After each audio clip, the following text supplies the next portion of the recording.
नमस्कार, मैं श्रीमती प्रेम परिहार, सहायक आचार्य, राजकीय बांगड़ महाविद्यालय डीडवाना।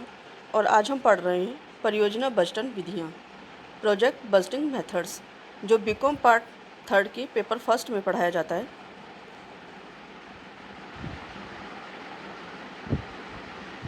परियोजना बजटन का आशय वित्त के विभिन्न स्रोतों से पूंजी प्राप्त करने के लिए बजट बनाने से नहीं है, बल्कि यह संस्था की दीर्घकालीन लाभदायकता को अधिकतम करने के उद्देश्य से परियोजना के नियोजन एवं नियंत्रण की एक प्रक्रिया है। परियोजना की सफलता के लिए पूंजी बजटन से बढ़कर अन्य कोई क्षेत्र नहीं होता है। प्रबंध का आधारभूत कार्य प्रस्तावित परियोजना के लिए संभावित विनियोग प्रस्तावों में से फर्म के लिए सर्वाधिक लाभप्रद विनियोग प्रस्तावों को उनके लिए उपलब्ध वित्तीय साधनों के संदर्भ में चुनाव करने से हैं। परियोजना बजटन या पूंजी बजटन प्रबंध की वह तकनीक है जिसके अंतर्गत परियोजना के लिए पूंजीगत व्यय का इस प्रकार से नियोजन किया जाता है जिससे परियोजना के उद्देश्यों की सरलता से प्राप्ति हो सके। पूंजी व्यय का तात्पर्य ऐसे व्यय से होता है जिसमें फर्म को अनेक वर्षों तक आय अथवा लाभ प्राप्त होता है। लेखांकन में स्थायी संपत्तियों के क्रय अथवा विस्तार पर किए गए व्यय को ही पूंजी व्यय माना जाता है, लेकिन वित्तीय प्रबंध में पूंजी व्यय का दृष्टिकोण बहुत व्यापक होता है। वित्तीय प्रबंध में पूंजी व्यय तथा आगम व्यय में अंतर किए जाते हैं। व्यय को रोकड़ में वापस प्राप्त करने में लगने वाले समय के आधार पर इसमें अंतर किया जाता है। आगम व्यय सामान्यतः 1 या 2 माह अधिक से अधिक 1 वर्ष के अंतर्गत वापस वसूल हो जाते हैं, जबकि पूंजीगत व्यय को वापस करने में अनेक वर्ष लग जाते हैं। अतः किसी परियोजना पर किए गए व्यय को पूंजी व्यय तभी कहा जाएगा जब इसकी रोकड़ वसूली में 1 से अधिक वर्ष लगे हों। किसी परियोजना के लिए स्थायी संपत्तियों का अधिग्रहण करने में किया गया व्यय ही पूंजीगत व्यय होता है, क्योंकि इन संपत्तियों से अगले वर्ष और अगले अनेक वर्षों तक आय प्रवाहित होती रहती है।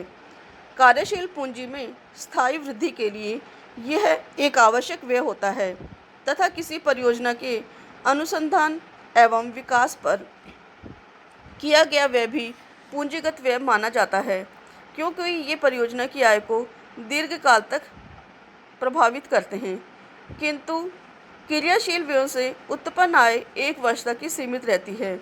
अतः क्रियाशील आगम और व्यय पूंजी व्यय में अंतर इस प्रकार पे किया जाता है कि उस व्यय से कितनी अवधि तक आय प्राप्त होती है। ध्यान रखिए, यहाँ पे अधिकतम 1 वर्ष तक किए जिन वर्ष व्ययों से आय प्राप्त होती है वे आगम व्यय होते हैं, तथा जिन व्ययों से 1 से अधिक अवधि तक आय प्राप्त होती है वे पूंजीगत व्यय होते हैं। ठीक है।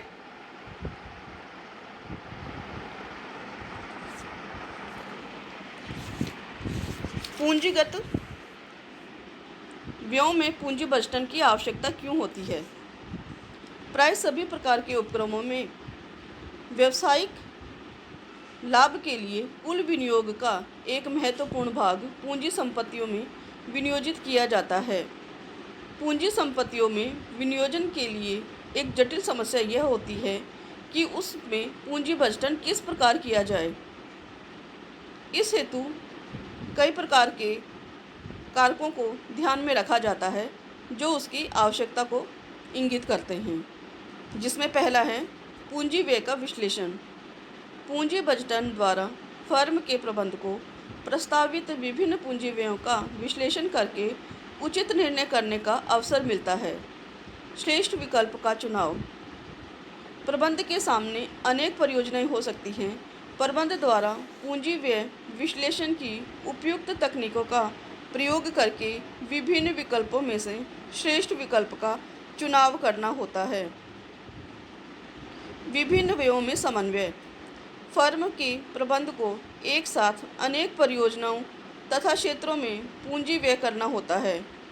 पूंजी बजटन की सहायता से विभिन्न पूंजी व्ययों में समन्वय स्थापित किया जा सकता है। पूंजी व्ययों पर नियंत्रण। पूंजी संपत्तियों में किए जाने व्यय पर पूंजी बजटन द्वारा प्रभावी नियंत्रण किया जा सकता है। बजट प्रावधानों तथा वास्तविक व्यय की तुलना करके विचलन ज्ञात किया जाता है और इस विचलन के कारण अथवा इनके दूर करने के उपायों पर विचार किया जा सकता है। हानि से बचना। पूंजी व्यय प्राय अधिक बड़ी राशि में लंबी अवधि के लिए किए जाते हैं। पूंजी संपत्तियों में किया गया व्यय स्थायी प्रतिबंधन होता है, अतः उसे बिना महत्वपूर्ण हानि उठाए परियोजनाओं से वापस नहीं निकाला जा सकता। अतः इस तरह की हानि से बचने के लिए पूंजी बजटन की आवश्यकता होती है। अनिश्चितता एवं जोखिमों का विश्लेषण। पूंजी व्यय के निर्णय किसी एक ही वर्ष की अवधि से संबंधित नहीं होते हैं, बल्कि इनका प्रभाव अनेक वर्षों तक रहता है, अतः इनके नियोजन में अधिक जटिलताएं होती है। पूंजी व्यय में अनिश्चितता एवं जोखिम तुलनात्मक रूप से अधिक रहती है और इन अनिश्चितताओं एवं जोखिमों का अनुमान लगाने तथा इन्हें कम करने के लिए पूंजी बजटन की आवश्यकता होती है। साधनों की आवश्यकता। पूंजी व्यय निर्णय लंबी अवधि के लिए होते हैं, अतः इन निर्णयों के अंतर्गत विभिन्न परियोजनाओं पर अधिक राशि व्यय करने की व्यवस्था होती है। इस राशि को संस्था किन साधनों से प्राप्त करेगी, इसका निर्धारण भी पूंजी व्यय को निर्धारित करते समय ही किया जाता है। फर्म की सफलता। पूंजीगत व्यय निर्णय प्रबंध के महत्वपूर्ण कार्यों में से एक है। फर्म की भावी सफलता अथवा असफलता पूंजी व्यय निर्णयों की सफलता पर बहुत कुछ निर्भर करती है।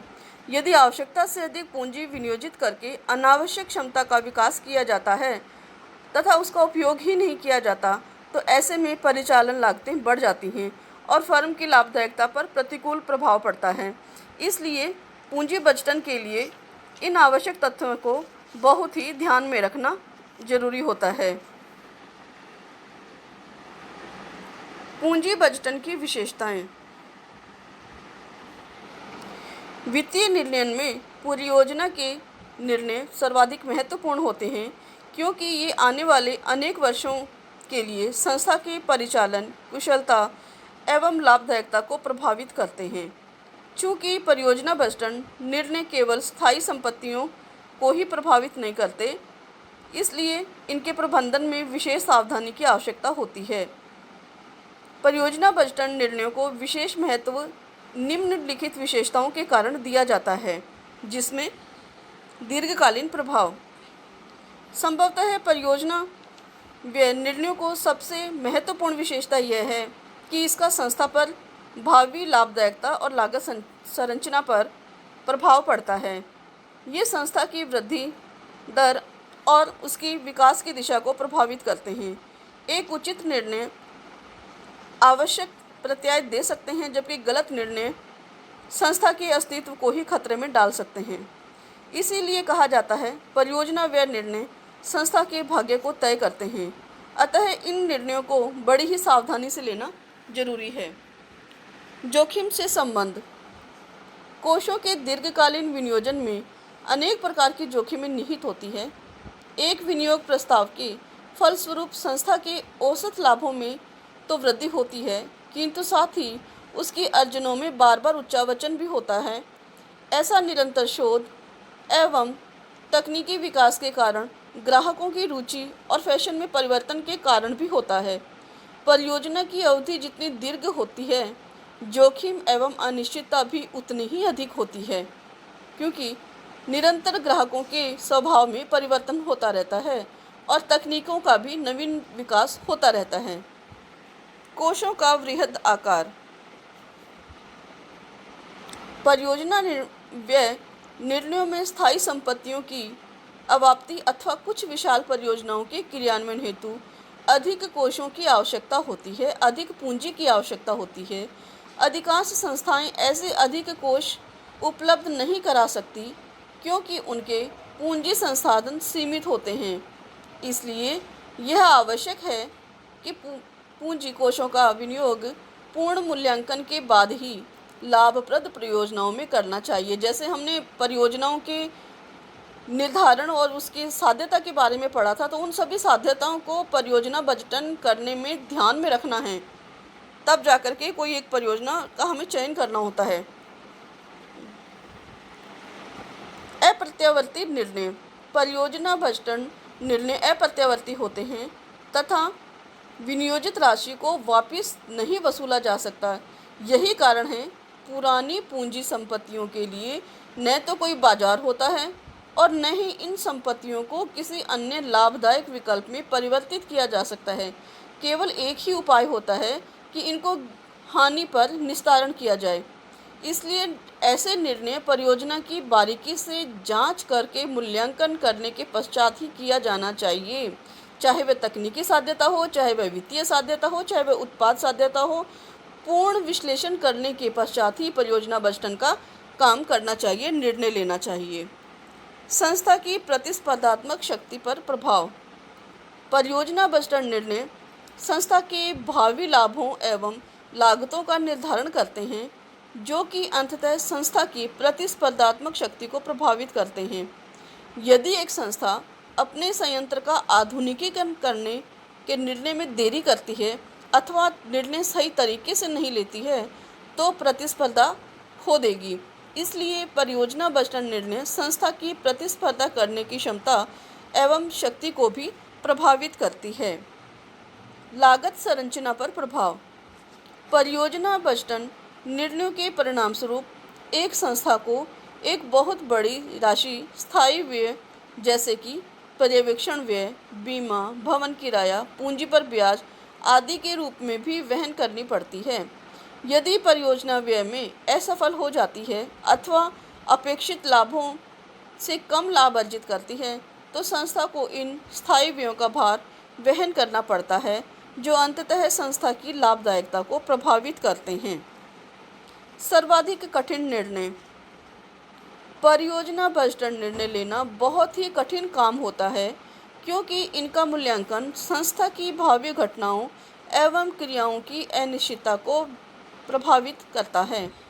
इसी तरह किसी विशेष विनियोग निर्णय के भावी लाभों एवं लागतों का मुद्रा एवं परिमाण में सही अनुमान लगाना भी कठिन होता है, क्योंकि ये लाभ एवं लागतें आर्थिक, राजनीतिक, तकनीकी कारणों से भी प्रभावित होती है।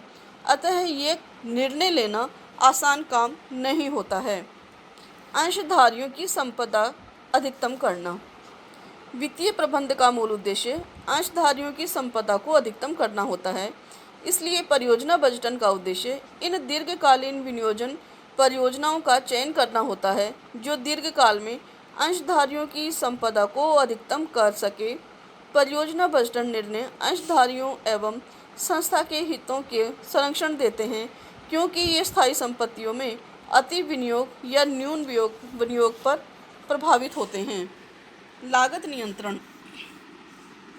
परियोजना व्यय कितना किया जाए, कब किया जाए, यह निर्धारित करने से पूर्व लागत लाभ की तुलना की जाती है। व्यवसाय का यह निरंतर प्रयास रहता है कि जितनी लागतें निर्धारित की गई है उससे अधिक व्यय न हो। यदि कहीं विचरण है तो उसके लिए आवश्यक सुधारात्मक कार्यवाही की जाए और उस विचरण के लिए उत्तरदायी एवं जवाबदेही निश्चित की जाए। इस प्रकार लागत पर अपने आप नियंत्रण हो जाता है। पूंजी संरचना नियोजन। किसी परियोजना द्वारा अर्जित आधिक्य मूल्य लागत पर निर्भर करता है, जो कि संस्था की पूंजी संरचना पर निर्भर करता है। पूंजी संरचना भी एक नियोजित प्रणाली होती है।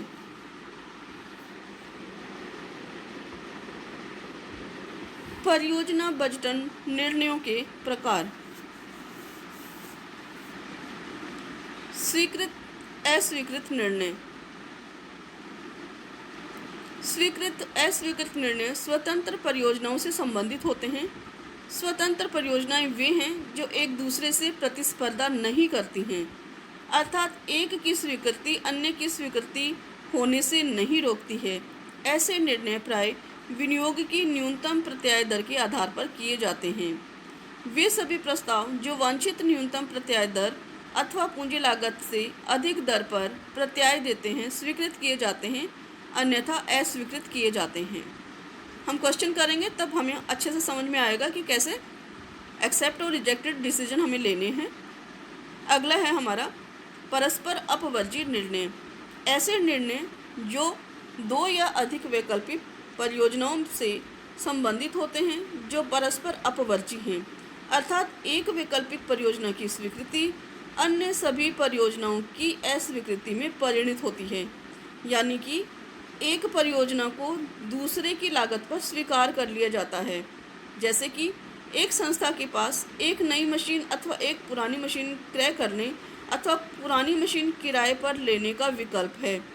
ऐसी संस्था में तीनों विकल्पों में से परियोजना बजटन की किसी उपयुक्त विधि को अपनाते हुए जो सर्वोत्तम विकल्प का चयन किया जाता है।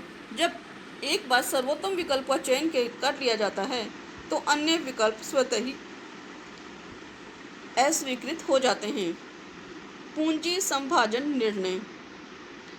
एक संस्था सभी लाभप्रद परियोजनाओं को स्वीकार करने की स्थिति में नहीं होती है, क्योंकि विनियोग के लिए उसके पास में सीमित कोष होते हैं और ऐसी स्थिति में ये सभी परियोजनाएं सीमित कोषों के लिए आपस में प्रतिस्पर्धा करती हैं और संस्था को इनका संभाजन यानी राशन करना होता है। इस प्रकार ऐसी स्थिति जहां संस्था सभी लाभप्रद विनियोजन अवसरों का सीमित संसाधनों के कारण वित्त पोषण करने में समर्थ नहीं है, पूंजी संभाजन कहलाती है। यहाँ संस्था उच्च से निम्न प्राथमिकता के आधार पर सभी परियोजनाओं को क्रम प्रदान करती है तथा एक कट ऑफ बिंदु पर विचार किया जाता है। अब जो प्रस्ताव कट ऑफ बिंदु से ऊपर होता है उसे स्वीकार कर लिया जाता है और जो प्रस्ताव कट ऑफ बिंदु से नीचे होता है उसे अस्वीकार कर दिया जाता है।